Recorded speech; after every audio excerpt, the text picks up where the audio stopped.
everyone. Hope you had a good night. Thank you for hanging in there to watch those beautiful babies and all they have to teach us, all their families have to teach us. So I appreciate that. And for your guidance journal assignment this week, I changed it because we didn't get to some things in class. But I'm glad we had the time to talk about what we did discuss. So no problem. I just want to make sure we're making notes as we go along that you can use in your HAT assignment for your guidance plan. But most importantly, I care about what you're getting out of the class. I don't want to always be focused on that. Okay, so my most important goal is what you get out of the class, not the HAT assignment. But I know you'll have that on your mind, and it's a concern that students have. So I'm trying to be aware of both.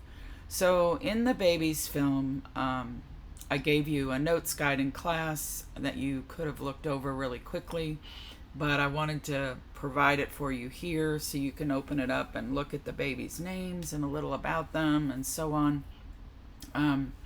If you wanted to go into the PowerPoint, you could watch the end of it in the Vimeo link. The other links are password links. There's also a link on that slide to where the babies are now, and that was done many years ago. So, but it might be interesting for you if you're curious. So, for the assignment, I just want you to read over the schemas of play that are listed in the baby's notes guide at the end of it. There's a lot of questions or guiding questions for the film that you can read over.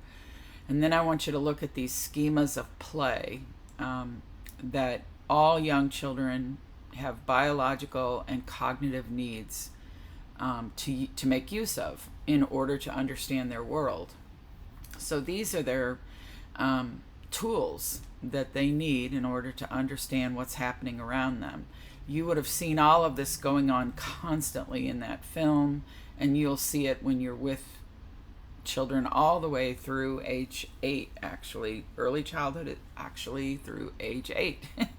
So what I wanted you to do is look at those and think how often children are stopped from doing those things, punished for doing those things, all kinds of things that go on around these activities. And just write a paragraph there about your thoughts about this. My main goal here in this particular reflection is that when you go to do a guidance plan for any child, doesn't matter if the child is doing really well and you want to make a guidance plan to make sure they keep doing well, which by the way we should be doing, or you have a question about a child and you really want to explore it in an inquiry. We always start with their development and understanding that development takes time. So this is why I'm having you focus on this. My understanding from some other professors in the department is that you do not have a child development course, which is really going to make it hard for you. So I was hoping to include some developmental information that's really important when you're thinking about a guidance plan. You almost cannot and should not make a guidance plan without first looking at where the child is developmentally. So please just write your thoughts there. For the chart here, this is just what I had you start doing in class, where you took each of the chapters we've done so far from What If Everybody Knows, and just jot some notes here about how you see that topic might affect guidance. We already did the one on movement, and that might be true for several of the chapters, which is fine. I just want you to start noting them because I want you to know this, but I also want you to have it in case it's something you want to reference when you think about this child that you decide to, answer some questions about doing your guidance plan inquiry. All right, then we go on to chapter 2, From Teaching to Thinking. There was a lot in that chapter that I wanted to make sure you thought about, and I want you to keep these notes here for yourself as well as put them here so that we can reflect back on them later in the semester. So you have here a chart that has the topic here. And these are the more traditional ways we do things on this side. And over here, these are some things that the book is introducing you to in this class. And I just want you to write what you currently understand about each of these. We're going to keep a kind of a running record for ourselves on how we're doing with these and how our understanding of them will grow over the class, I hope. Then for number 4, sometimes in our planning, we do have outcomes we hope for. This is talked about in the chapter.